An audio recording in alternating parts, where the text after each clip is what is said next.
Hello everyone, welcome back. In the previous video, we learned about the conditional statements in Python. Today, we'll learn how to repeat tasks efficiently using for loops and while loops. Imagine you want to print hello 100 times. Will you write print 100 times? Definitely not. So how do programmers make a computer repeat a task again and again without writing the same code repeatedly? That's exactly what we learn today using loops in Python. We'll cover both for loops and while loops. And at the end, we'll build a small real life project. Let's first understand the problem. Suppose if I want to print numbers from 1 to 5, I can write 5 print statements. But what if I want numbers from 1 to 1000? That approach becomes impossible. So instead of repeating code, we repeat execution using loops. Don't worry about the syntax right now. Let's understand what's happening. Range 1, comma 6 generates numbers from 1 to 5. The variable I takes one value at a time. First I becomes 1, then 2, then 3, then 4, and finally 5. And for each value, Python executes the print statement. You can see the output. Before moving ahead, let's understand how these loops actually work behind the scenes. Here, I is called the loop variable.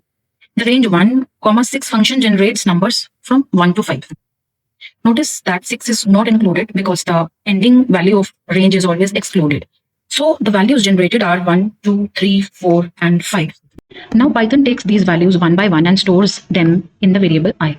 First I becomes 1 and Python executes print of I. Then I becomes 2 and Python executes the print statement again. This process continues until all values generated by range have been used. So the loop runs 5 times and prints numbers from 1 to 5. The range function can take different forms. This generates numbers from 0 to 4, 1, 11, 2. Here 1 is the starting value, 11 is the ending value, and 2 is the step size. So the generated numbers are 1, 3, 5, 7, and 9. Imagine a teacher has to mark attendance for every student.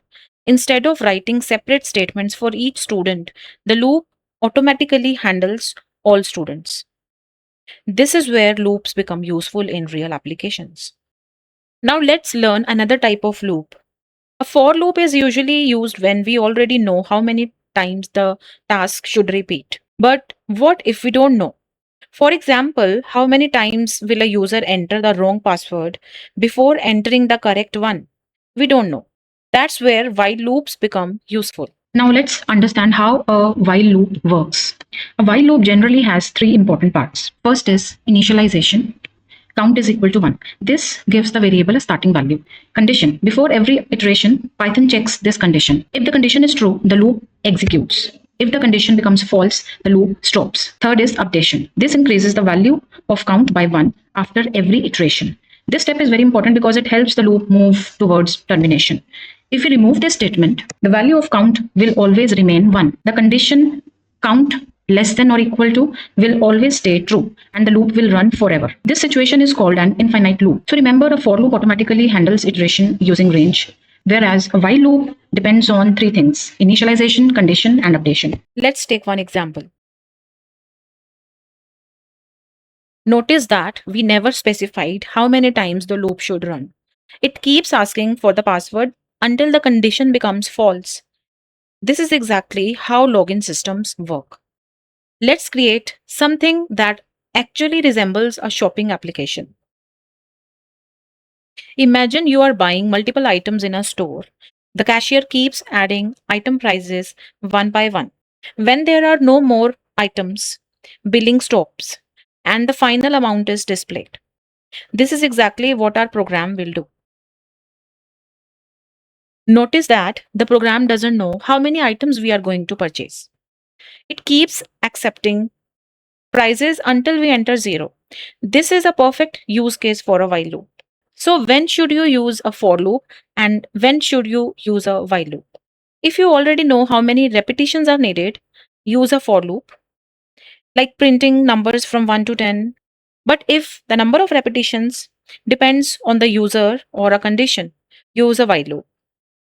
like login systems, shopping carts, ATM transactions, and many other real world applications.